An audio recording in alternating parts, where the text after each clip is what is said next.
All right.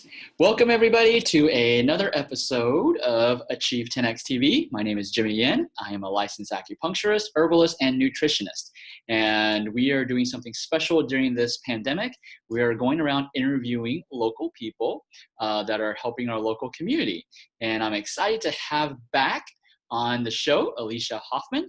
And she's actually, last interview, we were talking about her other business, which is Whiz Biz Kids. And we'll talk a little bit more about that later. But today, we want to talk about her being a CPA. So Alicia, why don't you reintroduce yourself again, and then we can go from there. All right. So I'm Alicia Hoffman. I'm a CPA. I've been a CPA for over 24 years, and I have an accounting and bookkeeping and do some individual tax prep. And that business is called Alicat Solutions, and it's ALICAT, not like the Alley Cat. And I love helping small businesses get their books in order, and I love helping people get their finances organized. And is something that's interesting is I know during the pandemic, a lot of people they've organized their closets and they've cleaned out things. And on my website, I encourage people to actually, get their finances in order during this time, and not be afraid to look under the hood and see what's going on. And I'll have an offer later if people don't know where to start. Yeah. And that's actually going to be a great topic. So let's start with, let people get to know you a little better. So how did you choose to become a CPA? Was it like your lifelong passion to become a CPA? Interestingly enough, I just picked accounting, and I graduated with my Bachelor's of Business Administration, my BBA in accounting from Texas A&M, Gig'em. And but it turns out I have a creative side, so I wouldn't call it my life's calling, but I do. I like the sense of order that it brings once the books are reconciled and everything ties out. So my other business, Whiz Biz Kids, is a creative outlet for me. And again, it's all in the spirit of helping both adults and kids with their finances. Yeah. So, and don't you also have a corporate background? I do. I spent 20 years in the corporate world. And I felt that I needed to be more of a contribution. And so I left corporate, started Whiz Biz Kids, and then also started my accounting business as well.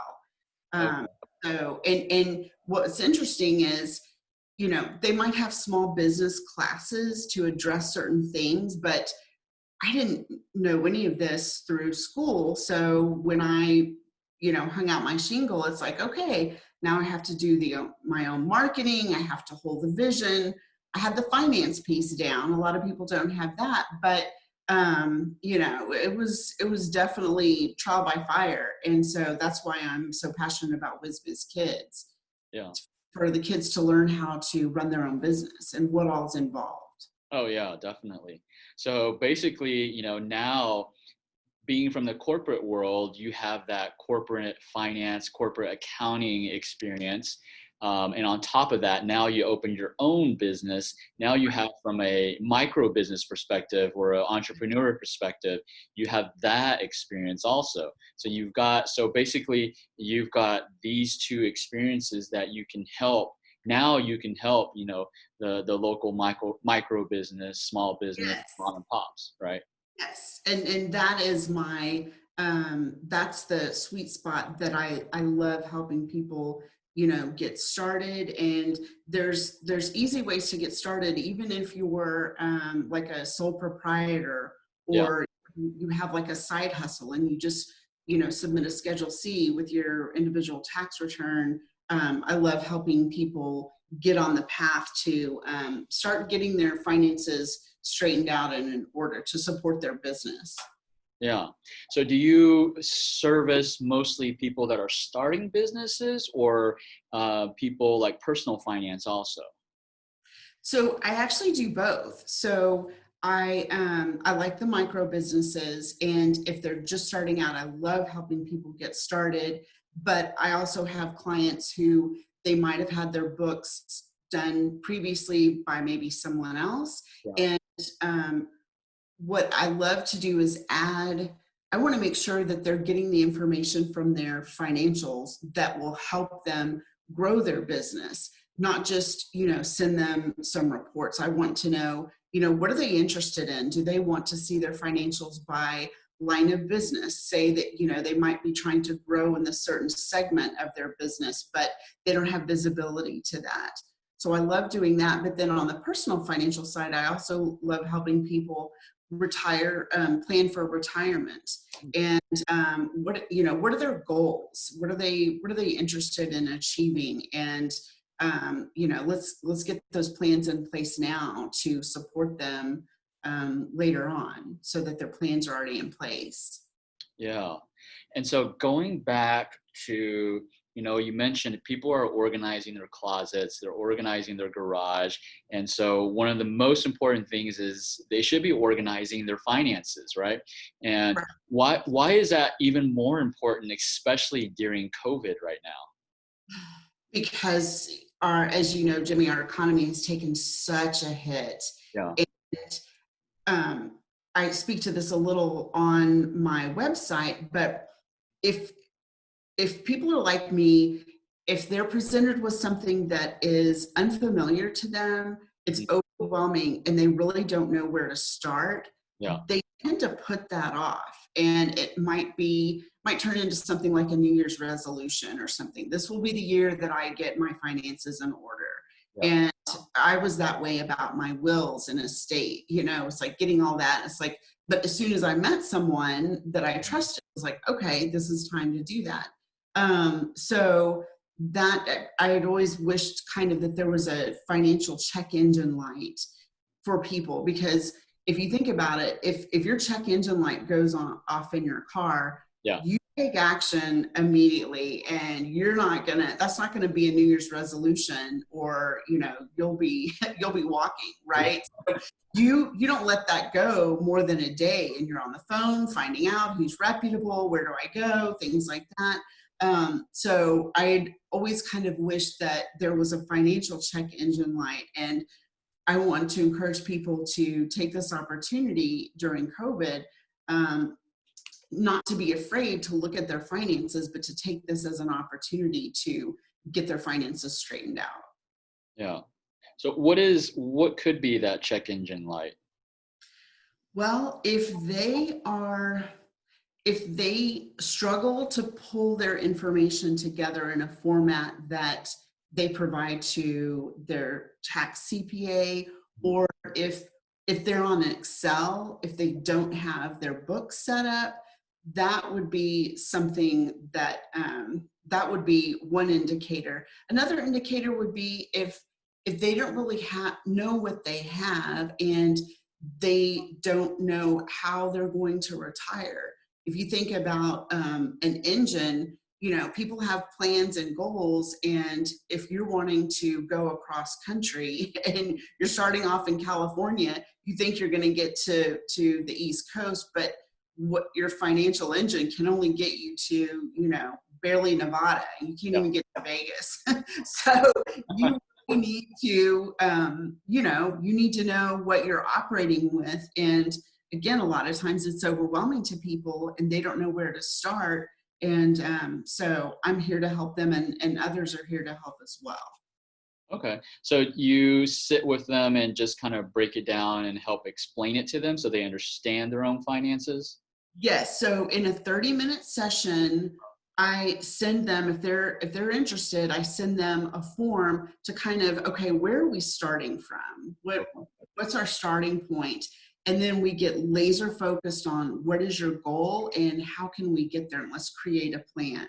So it is, I make it as painless as possible. It's not a long drawn out. In 30 minutes, we get everything out on the table, and it's like, okay, let's create a plan.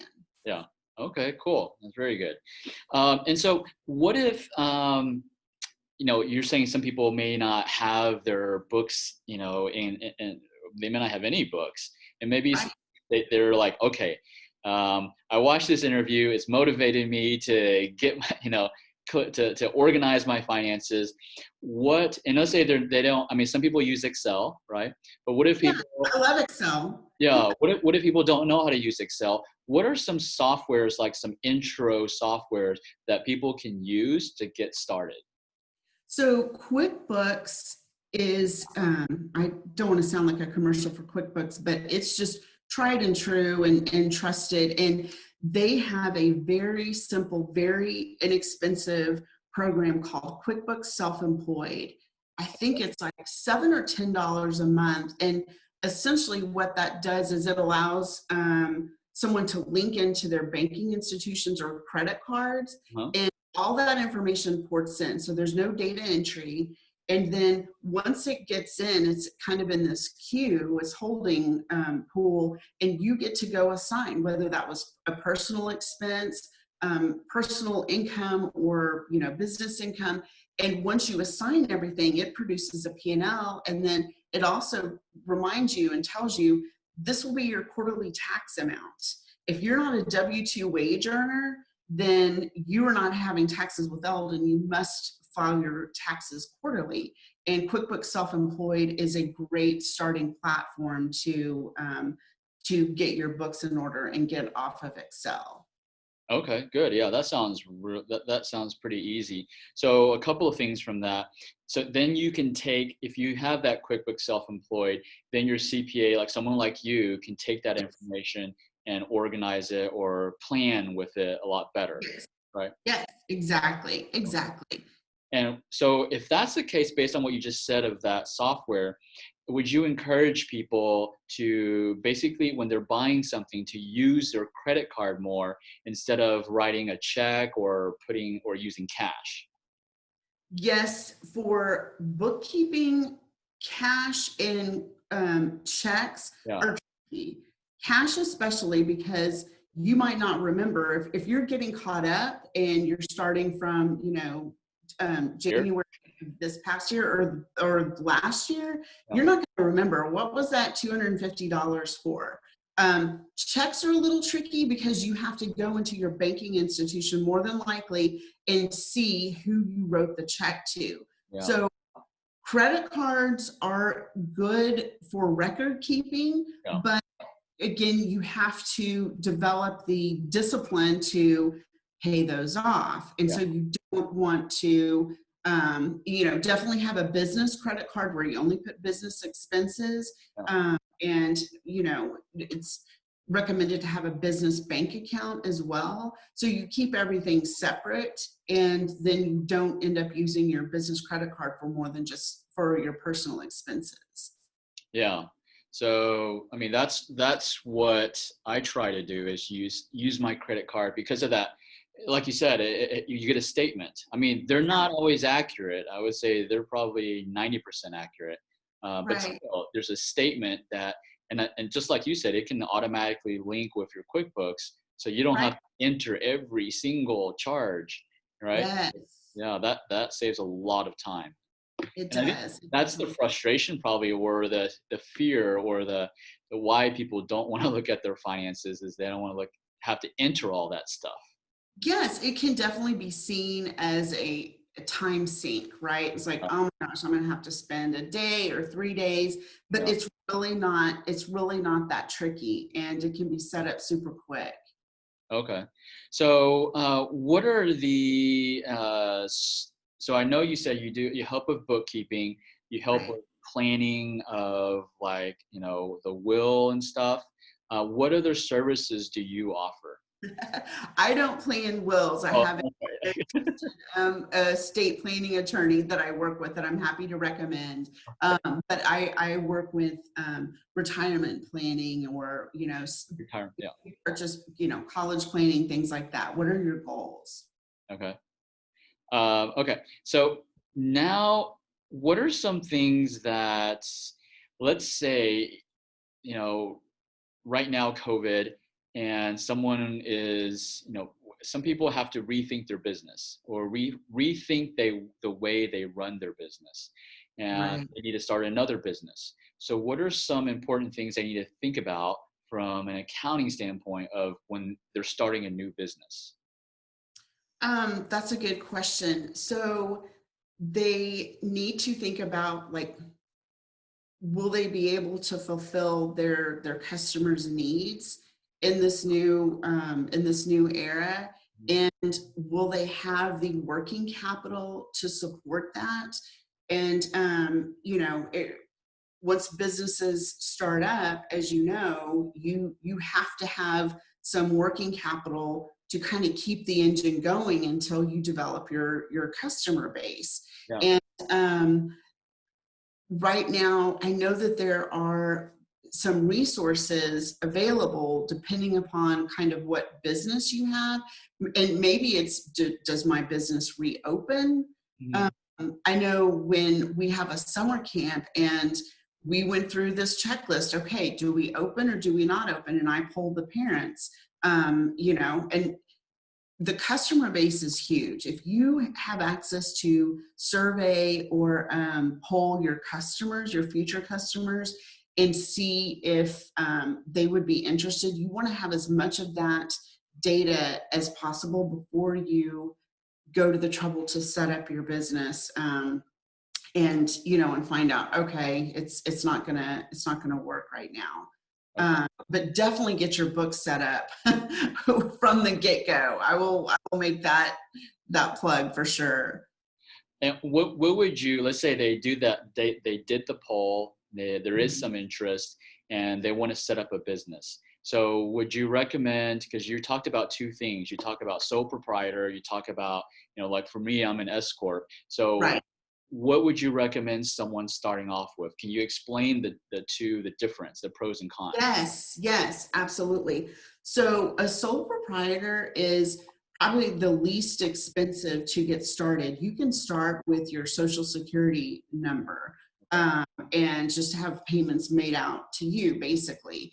Now, an S corp is a business distinction where you would have to file with the Secretary of State, with Texas anyway, and there's an advantage to being an S corp in that you are allowed to pay yourself roughly 50 to 60% in payroll, but then you can take out the other remainder, the remaining portion from your business, and you get to avoid paying the 15% in payroll taxes that comes with the employer and the employee taxes. Yeah. So then an S corp is a great option for small to mid-sized business. I'm an S corp as well because I want to take advantage of that tax advantage. Yeah. Yeah. So, and you got Jessica to to Yes. keep everything straight, which is awesome, I'm very lucky to be married to a CPA.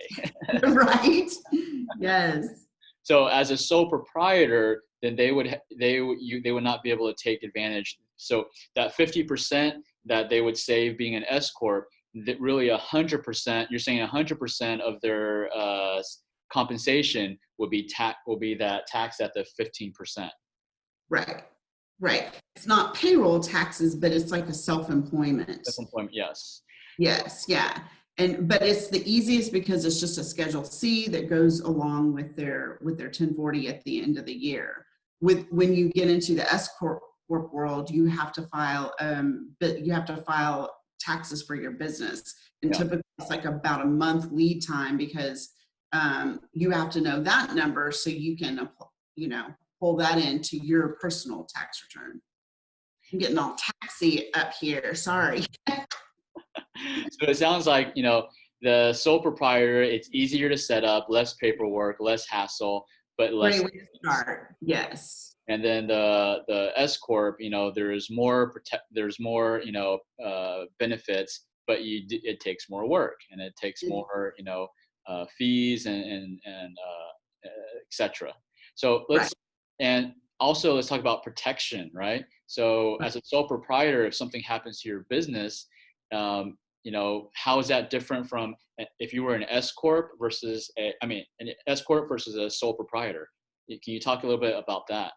An S corp, there is more protection legally, definitely. But with a sole proprietor, you would want to make sure that you have your business insurance as well. Yeah. But legally, there's more protection if your business formation is an S corp. Definitely, they can't come out. They can come after the business. Yeah. If someone wanted to sue you. Well, if someone wanted to sue you, they can always sue you. But there's a layer of protection between an S corp and you personally, which Yeah. is the main difference. And feel free to add, Jimmy, if I missed something. And also, like there's on the news, a lot of companies going bankrupt, right? Yes. And so if you're a sole proprietor, and that's, you basically, it's going to go into your savings, your own personal stuff, savings. If you're a sole proprietor, that's where that protection, comes in. Yes. But if you're an S corp, it doesn't hit your personal savings. But if you're a sole proprietor, even though it's easier to set up, but Yeah. you end up having to file for bankruptcy, your personal finances are going to be affected. That's right. Yes, definitely. So again, if you're just starting out and you want to kind of dip your toe in the water and test the water, see if your idea, your service is, really has a foundation, Yeah. you can start off as a sole proprietor, or a single member LLC is also just a Schedule C. But then the S Corp has that extra layer of protection. So just to summarize, for people who are wanting to start a business, start with a sole proprietor and try to get quickly to some type of S corp or some type of corporation, LLC, and to Right. protection. And Exactly. and obviously, the easiest way to do that is just to hire a CPA, because they will do it for you. Exactly. Or you can marry one. Right, exactly. Better. Okay, so what are so let's talk about your CPA, your bookkeeping business. So I know you're running some specials and promotions. Let's talk a little bit about that. So what are you offering right now during COVID? Yes. So I recently presented at this virtual summit, and I had an offer then, and the offer still stands. So what I'm offering is if they sign up just to give me their email, they'll get my tax tips. Okay. And that is, things that you might not know about that can get your taxes, down to the legal minimum. Everything's, within the bounds of the tax law, definitely. And then if they're interested in, first of all, having a consultation with me for 30 minutes to get their finances in order and kind of start that plan. And then also I'll be giving away this How Many Works book. So this is a very simple, very easy to read book on just the basics. And it's great for adults. And I'm definitely into educating kids and adults. If they don't feel confident about their finances, I'll be giving this away. And then also there's a webinar that goes with this, and the webinar is $200. This you can get on Amazon for like $17. The consultation is usually, I don't know, $250. And I'm giving all that away for $47 for all of that. Nice. There's a lot of value in that. Yeah. Make sure you put all of that in the post when I talk, so people can go and reach out. Definitely. Yeah, I mean, just the consultation itself, but that book looks familiar. I haven't seen that book before. Yeah, it's awesome. I'll get you one. Okay, appreciate that. And so, anything else that you're doing with your bookkeeping? Anything changed since COVID hit with your accounting?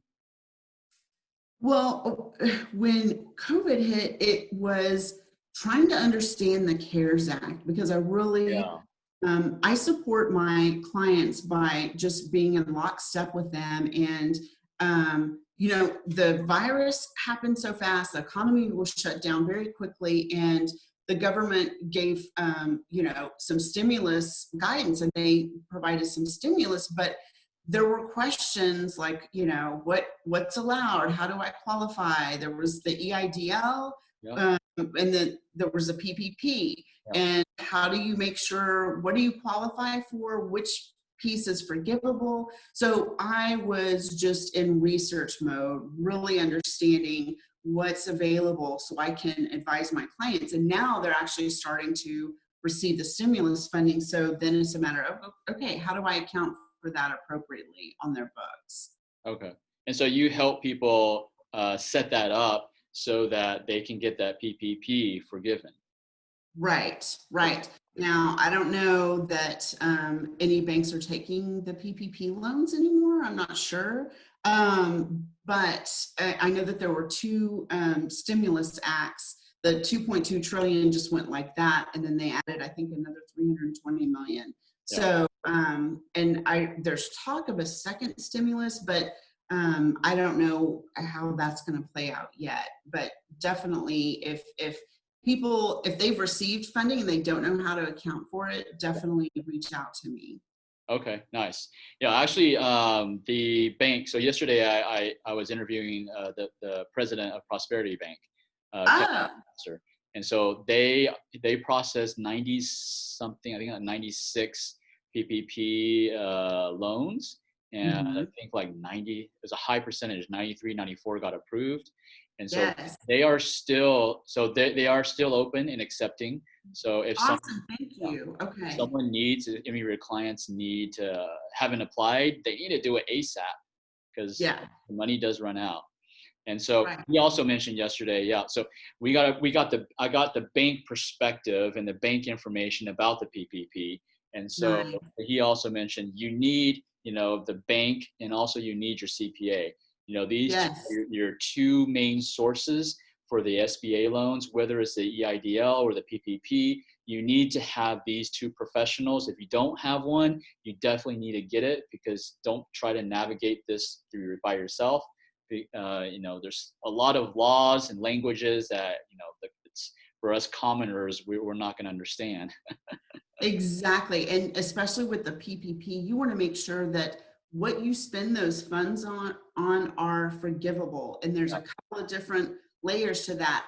On my website, I also have an overview of the CARES Act Okay. that talks about everything from the stimulus payments into the EIDL and the PPP. So that's on there if people want to reference that as well. Okay. Nice. Okay. Awesome. Great.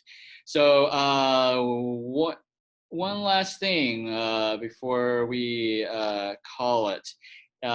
Let's Your other business.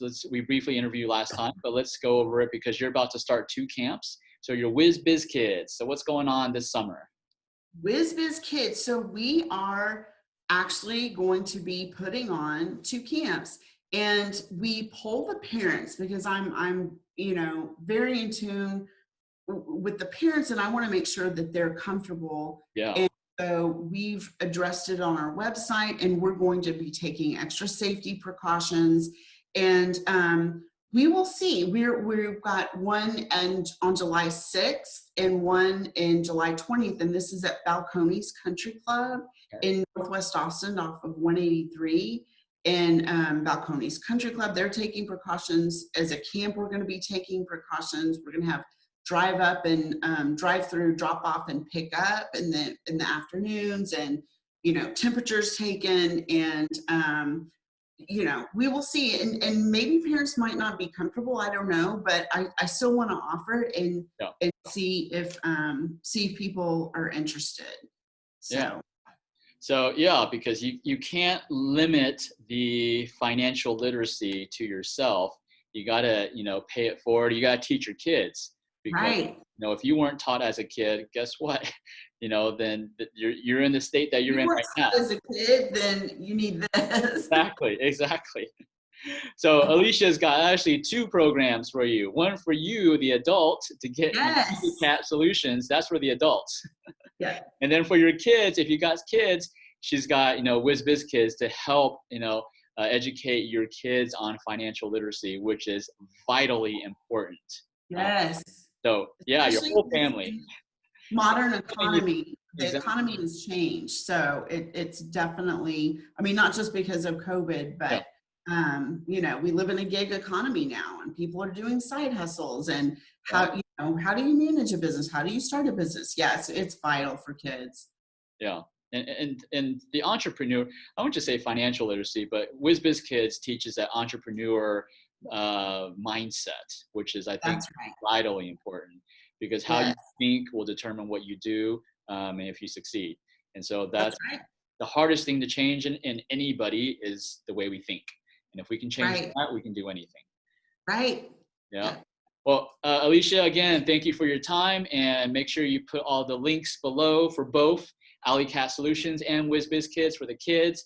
And if anybody's thinking about what they're going to do with their kids this summer, well, you can send them to Alicia. Okay. That's right. Maybe. That's right. We'll get them set up. All right, Alicia, I appreciate your time. All right, Jimmy. Bye. Thank Bye. you. Thank you. Jessica said hi. I will. Okay. Bye-bye. Bye.